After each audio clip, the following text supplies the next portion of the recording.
안녕하십니까, 알림이 화기둥입니다. 이번에 준비한 주제는 바로 권경애 씨 관련된 내용인데요. 지금 한상혁 방통위원장 그리고 권경애 이 두 분이 계속 실검에 오르락내리락하고 있습니다. 지금 권경애 씨가 그 페이스북에 올린 글로 인해서 한상혁 방통위원장님과 윤도한 수석님이 지금 입장을 밝힌 상황인데요. 그리고 더 나아가서 이젠 민주진영에서 어떤 변화를 줘야 된다고 개인적으로 생각하는지를 간략하게 요약해 보도록 하겠습니다. 어제 이런 보도가 계속 나왔습니다. 조선중앙에서는 특히 권경의 통화, 한상혁, 윤도한 지목했다. 먼저 지난 이틀 전에 방송 관장하는 분 한동훈 내쫓는 보도 곧 나간다고 전화, 이런 보도가 나왔는데요. 그러면서 조선일보에서 또 고위직 한동훈 내쫓을 보도 나간다 전화, 이 계속 주기적으로 나왔습니다. 매주 대통령 주재 회의에 참석하는 현 정부의 고위직이 MBC의 관련 보도를 사전에 알고 있었고, 그 인물은 MBC의 보도가 한동훈을 내쫓는 일환으로 이뤄지는 거라고 말했다는 그런 내용을 보도한 겁니다. 그러면서 하는 얘기가 검언유착이 아니라 정부 고위직까지 개입된 윤석열의 최측근 한동훈을 내쫓기 위한 권언유착 사건일 가능성을 강력하게 뒷받침하는 증언이라며 보도를 하는데요.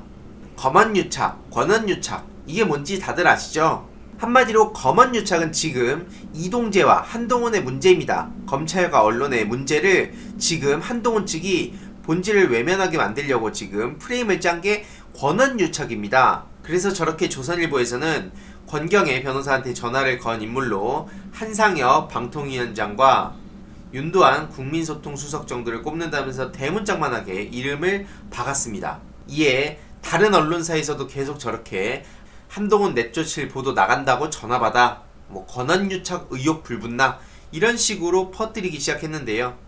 앞서 말씀드렸다시피 한동훈이 지금 권언유착 의혹을 제기하면서 프레임을 새로 짜가고 있다는 거죠. 팩트는 한동훈과 이동재가 불법으로 선거에 개입해서 유시민 이사장님을 신라젠으로 엮어서 어떻게든 함정에 빠뜨리려고 했는데, 오히려 이거를 권언유착이라면서 프레임을 새로 만들어가려는 게 핵심입니다. 네티즌들의 반응을 보더라도 기자와 적폐들 마지막 발악하는구나, 빨리 공수처가 출범해야 된다, 한동훈이 증거인멸하고 소환에 응하지 않고 수사 방해해서 제대로 수사받은 게 있나?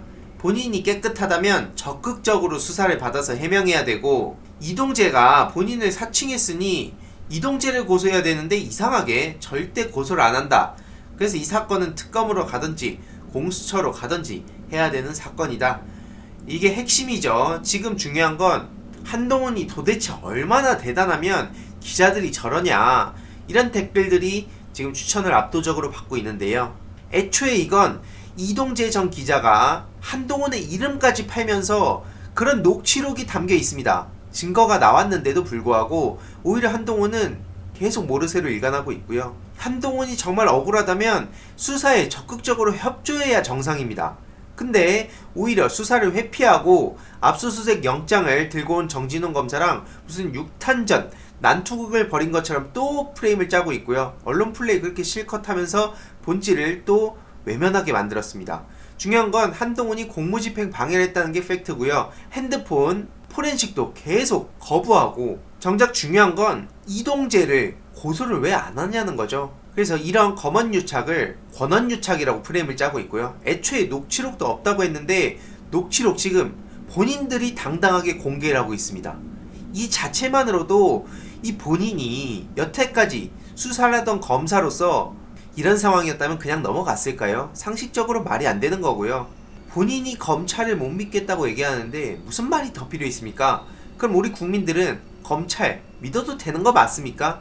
이 자체가 정말 말도 안 되는 모순이라는 걸 쉽게 알 수 있다는 거죠. 네, 이에 역시 언론까지도 신나게 권경애의 입장에서 한상혁 방통위원장을 공격하는 그런 보도들이 쏟아지고 있는 상황입니다. 정말 심각하죠. 문제는 이런 언론의 흐름만 보는 그런 국민들이 워낙 많기 때문에 이렇게 유튜브를 통해서 다루지 않는다면 일방적인 언론의 보도만 보면서 한상혁 위원장이 한동훈을 쫓아야 된다고 말했구나, 이런 식으로 생각할 거 아닙니까? 이에 통합당 주호영 원내대표는 또 신나가지고 권한유착 입증 증언 국정조사 특검해야 오히려 이러고 있는데요. 중대한 범죄 행위들이 권경의 변호사 폭로를 통해서 모습을 드러냈다고 주호영 원내대표가 신나서 이렇게 주장을 했습니다. 하지만 MBC 검언유착 의혹 보도는 저녁 8시쯤이었고 권경의 변호사와의 통화 시간은 밤 9시 9분, 한마디로 1시간이 지난 시간이라는 그런 입장을 한상혁 위원장이 밝혔는데요. 이렇게 떡하니 팩트, 여기 보이시죠? 2020년 3월 31일 권경의 오후 9시 9분, 이 자체로 뭐가 더 설명이 필요합니까? 이러자 권경의 변호사가 뭐라고 했는지 한번 볼까요? 통화 시점은 MBC 보도 후인 밤 9시경이 맞다. 기억에 오류가 있었다. 당초 주장을 번복한 겁니다. 무슨 설명이 더 필요합니까? 아니 본인이 기억에 오류가 있었다 이러면 끝입니까? 본인이 앞에 저렇게 대대적으로 언론 보도를 하게 만든 그거에 대한 책임 안 집니까? 네, 윤도한 소통수석도 권경애한테 전화한 적 없다. 조선일보 사과해라. 이런 입장인데요. 단순히 사과하라고 끝날 문제가 아니라고 저는 생각합니다. 이에 황희석 최고위원도 설령 그걸 MBC 보도가 나가는 걸 알았다고 가정해도 그게 무슨 권한유착인지 설명 좀 해달라고 그런 입장을 밝히고 있고요. 이에 결국에는 한상혁 위원장도 자칫하면 올가미에 걸려들 뻔했다라며 기득권을 지키려는 자 외에도 이들과 한 배를 탄 사람들이 꽤나 많다. 멀쩡해 보이는 사람들조차 미쳐 날뛰는 것 같아 어지러움을 느낀다라는 입장을 밝히고 있습니다. 아무쪼록 한상혁 위원장의 공식 입장을 보면 앞서 말씀드렸듯이 MBC 보도 나간 1시간이 지난 이후에 전화를 했다는 게 알려졌고요. 또 통화 내용 또한 MBC 보도와는 관련 없는 내용이었고, 그렇기 때문에 권경애 씨가 주장하는 것 자체가 애초에 시작 전부터가 틀린 거고요. 조선중앙에서는 신나서 떡밥을 물고 주호영 원내대표까지 신나서 무슨 특검 타령을 했지만 애초에 허위사실이었음이 드러났습니다. 그래서 엄정한 법적 책임을 묻겠다고 입장을 밝혔는데요. 이것만 보더라도 애초에 그냥 논리 자체가 성립이 안 된다는 걸 쉽게 알 수 있습니다. 예를 들어서 저도 MBC 뉴스 보고 9시에 전화를 하면 그걸 미리 알고 있었다고 상대방이 얘기하면 그냥 그 말에 대대적으로 언론이 보도를 하면 그게 팩트가 되는 겁니까? 저렇게 증거가 딱하니 나오니까 갑자기 기억에 오류가 있었다. 저 얘기 안 나왔으면 또 얼마나 뻑뻑 우겼겠습니까? 아무튼 그래서 오늘의 결론, 지금 권경애 씨의 거짓말이 탄로난 상황이 팩트고요. 중요한 것은 저는 이제 민주 진영에서도 그전처럼 표현의 자유다 이러면서 넓게 포용할 게 아니라 이런 거짓말에 대해서는 확실한 그 단호한 법적 조치가 필요하다고 생각합니다. 왜 윤석열 검찰청장이나 한동훈한테 깨갱하냐? 물론 이해관계가 맞아떨어지는 것도 있겠지만 법적으로 저렇게 강하게 나오니까 저들이 바짝 엎드리는 겁니다. 지금 그래서 조국 전 법무부 장관이 아주 강력하고 단호한 조치를 보이면서 언론 개혁에 앞장선 모습을 보이고 있는데요. 저는 이게 정말 중요하다고 생각합니다. 더 이상 어떤 관대한 그런 양보가 미덕인 세상이 아니라 이제는 저들은 그걸 가지고 악용하는 사람들이 너무나 많아졌기 때문에 지금의 시대적 흐름은 더 이상 양보가 아닌 이런 거에 대해선 잘못에 대해선 명백한 허위사실에 대해선 단호한 법적 조치가 필요하다고 저는 생각하고요.